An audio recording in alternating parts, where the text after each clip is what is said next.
Hi, it's Bill again. I'd like to tell you a little bit about the past, present, and future of Creative Interconnect.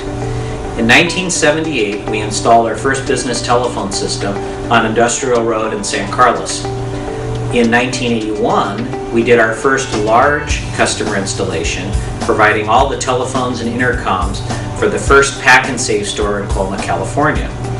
We went on to do another dozen or so stores for them under that same company and after Safeway purchased them. In 1987, we decided that although we were doing a good job in helping customers with their telephone equipment needs, that telephone line needs were not being well met. So we decided to provide those services and provide telephone lines, long distance equipment, all in the same bill, which was a bit out of the box for 1987. In 1990, we moved to Old County Road in San Carlos to our headquarters building we purchased, where we still operate from today, that gave us room to grow and to a data center to house our equipment and control over our own facility. Throughout the 90s, we added different services, one of which was voicemail, which was requiring people to purchase equipment to go on their site. We purchased a large centralized voicemail system that allowed our customers to use 1, 10, or 100 mailboxes or more on that system without purchasing or maintaining the hardware. And this was a bit of a seed or a germ of what we were going to be doing more of in the future. From 1998 to 2001, we were heavily involved with establishing 200 Paul Avenue in San Francisco, one of the largest and busiest internet data centers and telecom carrier facilities on the West Coast. In 2007, we took stock of where our customers were, where we were, and also where the industry and technology were. We evaluated that and extrapolated the data we had into the future, and we came to a couple different conclusions. First of all, there were a lot of technologies out in the marketplace, such as voice over IP, that had finally matured and were reliable enough, we felt, for general commercial use, and that video conferencing and telecommuting were going to be moving ahead, but that there was a very low adoption rate of these technologies amongst our customers. Also, we had a fine, reliable network for the type of services we were traditionally providing. However, it was clear to us that moving into the future from 2007, that Ethernet was going to be the transport technology for both voice and data in the future.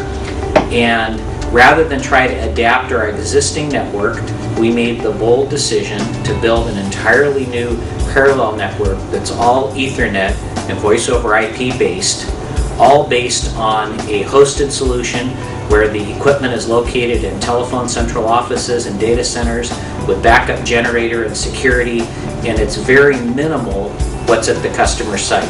Maybe a few handsets and a router, but all the intelligence is central.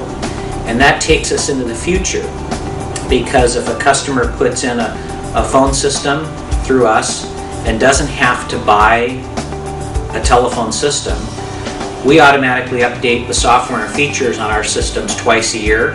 So after 3 or 5 years, their equipment will still be fresh and current rather than old and dated, and they won't be into a cycle of replacement. This will keep more equipment and e-waste out of landfills and other areas by giving the hardware a longer life because it's the software that's being updated. And the Ethernet transport allows us to do some great things. So for example, a number of years ago, the internet was kind of a novelty to businesses, and the voice communications reliability was just critical. There was a date that customers became more concerned about internet and email being active than they were about their phones being active. So having the data component of this network be rock solid is important to us to keep the uptime and to do the speeds for future applications. In 2007, few of our customers had off-site workers, someone working from home, someone who moved to another state and was still working for the same company. Now, most of our customers have one or more persons like that, and it's really increasing. So it's becoming the norm, not just in large corporations, but in small and medium-sized businesses. The technology we have with the voice over IP handsets and the Ethernet transport allow that remote worker to have the same or almost the same experience on their phone and computer as they do when they're in their normal office location. So this, we think, is huge for our customers because it's trivial for us to add that for a customer, and they have the appearance and functionality that's previously been enjoyed only by the largest businesses.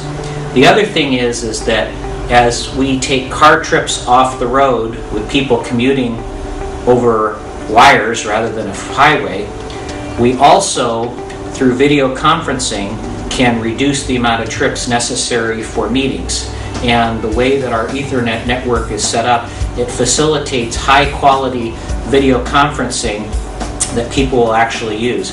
Our customers, we don't have a very high adoption rate of that today, but just like the remote workers, I think over the next 3 to 4 years we'll see a big surge in that in small to medium businesses.